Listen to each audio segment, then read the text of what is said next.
Twins in Space. Can twin astronauts help us get to Mars? By Rebecca Boyle. One day at breakfast, Mark Kelly couldn't resist sharing his food with his identical twin brother, Scott. He couldn't really share it because Scott was too far away, so he sent his brother a picture. Sometimes, when he sends me pictures of his breakfast, I'm a little envious, Scott said in reply, but he knew his brother was just teasing him. Why would Scott feel jealous about breakfast? Because you can't get hot, fresh toast in space. Up and down.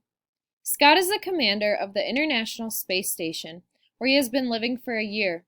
His twin, Mark, is also an astronaut, but has spent the last year on Earth. Mark eats regular Earth food, exercises outside, and lives his life as usual. Scott only gets fresh food when cargo ships bring it to space. He can only exercise on a special zero-gravity treadmill and can't go outside without a spacesuit. There are other differences too. Up in space, Scott gets zapped with more energetic radiation than Mark. And of course, Scott floats around instead of walking. NASA is studying everything that happens to both twins during the year with the goal of finding out how living in space affects the human body. They already know that astronauts often get headaches, their eyesight changes, their bones and muscles get weak, and they are more likely to get sick. Scientists wonder whether staying in space longer makes these problems worse. The twins are helping them answer these questions, and that will help prepare future astronauts for long missions to Mars or other distant places.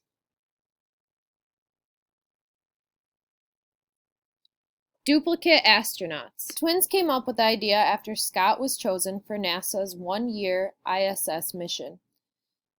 The brothers asked NASA how they should answer questions about having a twin who is also an astronaut, and NASA spotted a rare chance to do research. Spaceflight affects everyone a little differently, and every person's health is different.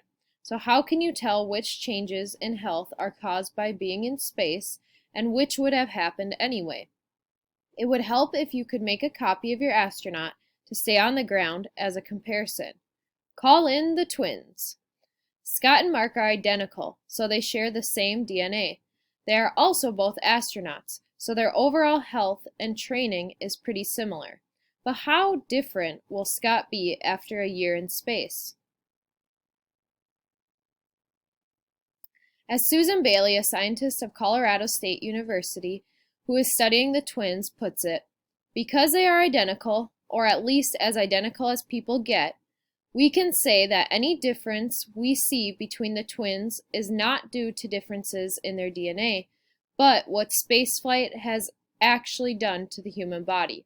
That's why the twins are so important.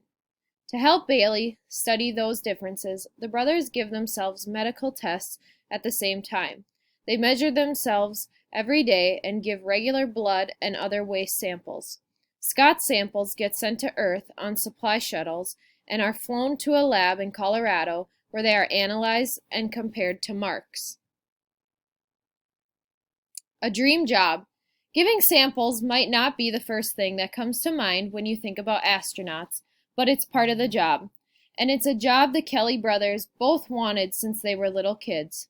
Scott and Mark remember watching the 1969 Apollo 11 moon landing when they were 5 years old and plotting to build their own rocket. Eventually, they both joined the Navy and became test pilots. They both applied to NASA in 1995 and were chosen as astronauts the following year. They are the only pair of twins to both fly in space, but they have never been in space at the same time. And they've never switched places, although on the day Scott blasted off for the International Space Station, Mark couldn't resist a little joke. He shaved off his mustache and startled the flight controllers when he walked in looking like Scott, who does not have a mustache.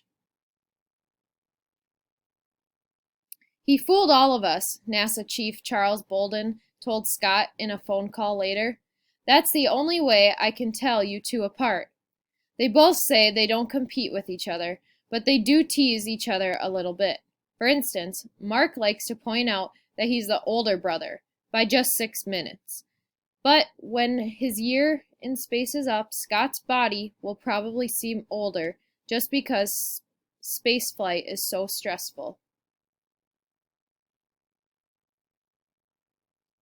My older younger brother. Bailey is especially interested in bundles of DNA called chromosomes. A chromosome looks like an X or Y made of a long, twisted up string of DNA. Caps at the ends of the arms are called telomeres. Every time a cell divides, the telomeres get a little shorter. Eventually, there is no cap left, and that individual cell will die. Your body is replacing worn-out cells all the time, but when they wear out too quickly, it can cause health problems. Radiation and stress can shorten telomeres too, Bailey says, and astronauts experience both. Imagine strapping yourself to a rocket, launching yourself to space, and staying there for a year, she says. The isolation, the physical stresses, the emotional stresses, and the radiation exposure, all the things we don't get here on Earth. When she looks at Scott's blood, she expects to see his telomeres getting shorter at a faster rate than his brother's. That means that the stress of space is aging Scott more rapidly than Mark. Bailey's study is just one of many. Scientists are also comparing the helpful bacteria that live inside the brothers' stomachs to see how these microbes change in space. Another study will give the twins the same flu shot and compare how their bodies react to it. Yet another looks at how their vision changes over time. At the end of the year, the astronaut twins will be the most studied people on or off the planet, Bailey says. Identical, mostly. All through your life, what you eat and do can change which bits of DNA instructions or genes are switched off or on inside cells. Radiation and stress can also change DNA. As twins get older, they get less alike, though they are still more alike than other people. Home and away. Although spaceflight can be stressful, Scott says that astronauts have a comfortable home on the International Space Station. When he's not busy doing spacewalks or walking on science experiments, he takes photos of Earth, writes emails to his family and friends, and watches football. When he misses Earth, sometimes he and the other astronauts play recordings of birds, rain, and other sounds. He misses his family and friends, but he really misses going outside, he says. This is a very closed environment. We can never leave. The lighting is always pretty much the same. The smells, the sounds, everything is the same, he says. Even most prisoners can get outside occasionally, I think, but we can't. And that's what I miss, after people. And a hot breakfast, too.